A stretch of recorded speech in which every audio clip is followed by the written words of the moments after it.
بە مەبەستی لە یەک نزیکبوونەوە و گۆڕینەوەی بیرروڕا لەسەر مەسەلا پەیوەندیدارەکان بە هەردوو لقی هەولێر و سۆرانی ناوەندی زانانی کۆمەڵی ئیسلامی بە هەماهەنگی لەگەڵ ئەنجومەنی خەلیفانی کۆمەڵی ئیسلامی لە شارۆچکەی خەلیفان ئێوارەخوانێکیان بۆ ژمارەیەکی بەرچاو لە مامۆستایانی ئاینی دەڤەرەکە ساز کرد.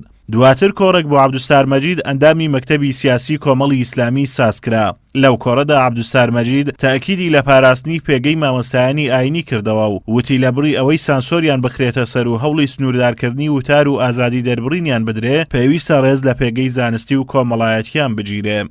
لەم حکومەت وڵاتەدا پێگەی مامۆستایان وەکە زانایەکە وەکە بەڕێو شوێنی پێغمبەریدا دەمان بە سەڵاتی خوای لەسەر بێ ڕێزی بگیرێ و قەدری بگیرێ پێگەی پارێزراو بێ.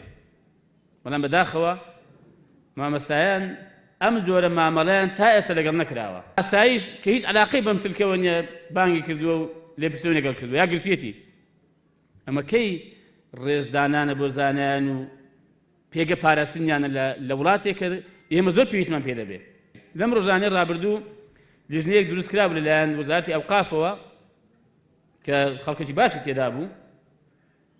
مەلێ باسم کردوتم کاکە پێش هەموو شت پێویستە بەڕاستی زانایان قەدر و پێگەی خوانیان بۆ بژەدرێتەوە. ئەو جۆرە مامەڵەی کە لە ڕابردوو کراوە لەگەڵ مامۆستایان بە تایبەتی بەشێکی زۆری ینی سزای سیاسی بووە ئەمە نەمێنێ. من لەمڕۆوە تەواو پشتگیری ئەم چینی توێژەم لە شوێنی خۆشی گوتومە. لای خۆیانەوە مامۆستایانی ئاینی سوپاسی هەڵوێستەکانی و ئەندامەی مەکتەبی سیاسی کۆمەڵی ئیسلامیان کرد کە هاوکات وەزیری کشتوکاڵی حکوومەتی هەرێمە بەو پێی هەمیشە دەرگای وەزارەتەکەی بەڕووی هاوڵاتیان و داواکاریەکانیاندا کراوەیە. سەرەتا خۆشحاڵم لەم میوانداریە بەشدارم بە ناوی بەشێک لە زانانی سۆران و زانانی ئەو دەوروبەری خەلیفان و حەریرەوە. زۆر خۆشحاڵم کە جەنابی مامۆستا عەبدوستار و جەماعەتی ئەنجومەنی سەرکردایەتی کۆمەڵی ئیسلامی لێرن.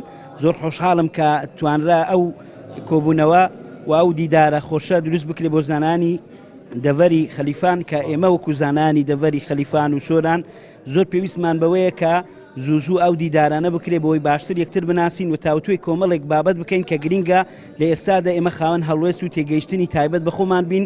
لە درێژەی کار و چالاکیەکانی ناوەندی زانان نووسنگەی هەولێر و بە هەماهەنگی لەگەڵ لقی زانانی سۆران و هەروەها ئەنجومەنی خەلیفان هەستاین بە سازکردنی ئێوارەخوانێک هەروەها سازکردنی کۆڕێک و مناسبەیەکی خۆش بۆ دیدەنی و لیقایی مامۆستایانی ئەم دەڤەرە بەڕاستی گوشتهات بووین خۆشحاڵ بووین بەوەی کە لە نزیکەوە بە خزمەت چەند مامۆستایەکی گەیشتین و ئاڵگۆڕی فکر و ڕاوە بیر و ڕای خۆمان بۆ یەکتری کرد.